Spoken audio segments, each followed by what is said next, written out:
भगवान से सहज प्रीति करनी चाहिए, किसी कामना से नहीं। जहाँ कामना होती है स्वार्थ होता है, स्वार्थ होता है, फिर कभी कभी स्वार्थ की पूर्ति भी नहीं होती है। लगे रहो स्वार्थ, स्वार्थ लाग करे सब प्रीति, सुर नर मुनि सबकी यह रीति। तो इसलिए जब स्वार्थ होगा तो हमारी कामना की पूर्ति नहीं होगी, लेकिन जब स्वार्थ नहीं होगा तो जिस प्रकार से भक्ति ज्ञान, भक्ति के बेटा ज्ञान व वैराग्य है, भक्ति के ही तो बेटा है।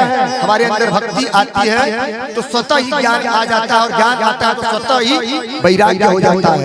कहीं से दीनदयाल उपाध्याय विश्वविद्यालय से खोज के नहीं लाना पड़ता है। तो एक बार बोलना पड़ेगा और जोर से।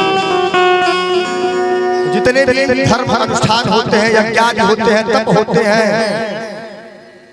वह सब किसके लिए होते हैं? भगवान की प्राप्ति के लिए।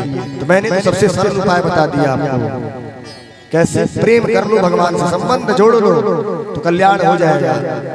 नहीं ऐसे तो बहुत सारे बाबा समाधि लगा के बैठे हैं भगवान की प्राप्ति में, आपके पास समय भी नहीं है।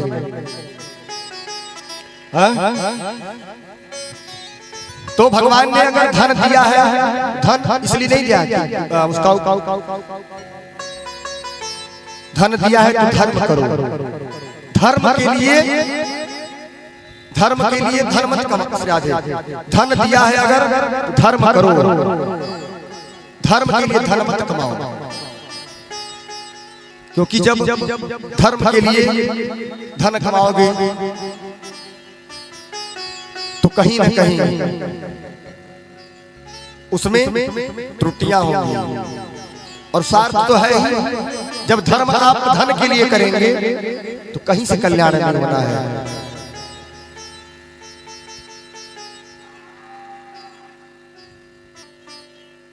कहीं से कल्याण नहीं होना है। और मैं ठाकुर जी के दरबार में बैठा हूँ, 25 कथा कर चुका ठाकुर जी के दरबार में। भगवान की व्यास मंच पे मैं इसलिए नहीं बैठता हूँ कि हमें धन की प्राप्ति होगी, कभी ऐसा विचार नहीं अपने मन में आया, और उसके लिए आज तक मैंने कथा कभी की नहीं है। कोई नहीं कह सकता कि मैंने किसी से कथा पैसे मांग के किए हों या पैसे के लिए किए हों। पैसे मैं उसलिए मांगता हूँ कि हमारे भैया लोग आते हैं दूर से, हम अपना किसी भी तरह से कार्य चला सकते हैं, लेकिन उनके घर में परिवार है। लाइव वाले भैया आए पीछे से देख रहे हैं, देखिए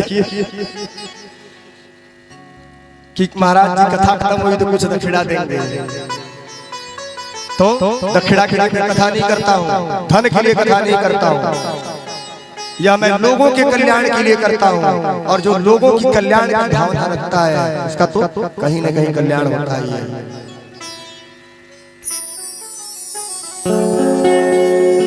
तो एक बार प्रेम से बोलना पड़ेगा। तो क्या कहना है भगवान से कि हे प्रभु आप हमें अपने चरणों में स्थान दें। और इसी प्रकार से सूत जी महाराज भगवान के अवतारों का वर्णन करते हुए कहते हैं कि उनके अवतारों के प्रसंगों में भगवान के जितने अवतार हुए, 24 अवतार हुए, आगे की कथा में सब अवतारों के प्रसंग आएंगे, और जिसमें विस्तार रूप से उनके उसका वर्णन किया गया। और कहते हैं कि भागवत की रचना किसने की, क्यों की, और कब की, और कहाँ की। तो कहते हैं द्वापरे समनुप्राप्ते तृतीये युग परये जातः पाराशर योगी वा शब्या कलयं हरे। सूत जी कहते हैं कि जब द्वापर का अंत आया तो द्वापर के अंत में कृष्ण द्वैपायन व्यास जी महाराज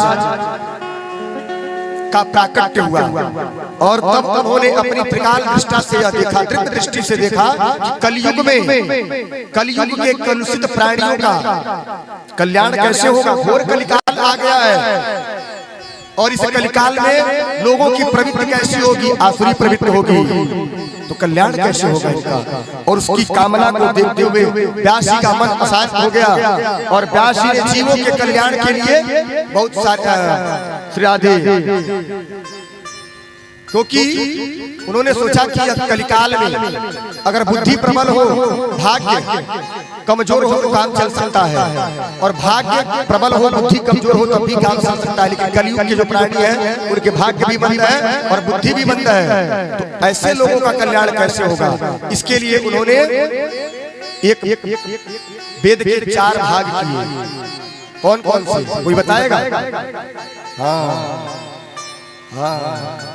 ऋग, यजुर, साम और अथर्व, 4 वेद उन्होंने किए, फिर भी उनको संतुष्टि नहीं मिली। तो पंचम वेद महाभारत की उन्होंने रचना की, लेकिन फिर भी संतुष्टि नहीं हुई। तो धीरे धीरे उन्होंने 17 पुराण लिख दिए। व्यास जी ने 17 पुराण लिख दिए। 17 पुराण लिखने के बाद जब व्यास जी को संतुष्टि प्राप्त नहीं हुई और खिन्न मन होकर बैठे थे अपने आश्रम में, संजोग से नारद जी आ गए। नारद जी ने पूछा, हे प्रभु, और आप ऐसे चिंतातुर होकर क्यों बैठे हैं?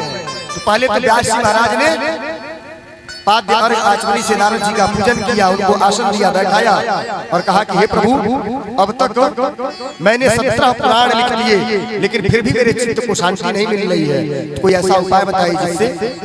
तो नारद जी कहते हैं कि अब तक तुमने जितने पुराण लिखे हैं ना, जीवों के कल्याण के लिए लिखे हैं, कैसे रहना चाहिए, कैसे खाना चाहिए, कैसे सोना चाहिए, यही सब लिखा है दुनिया भर का प्रपंच आपने पुराणों में।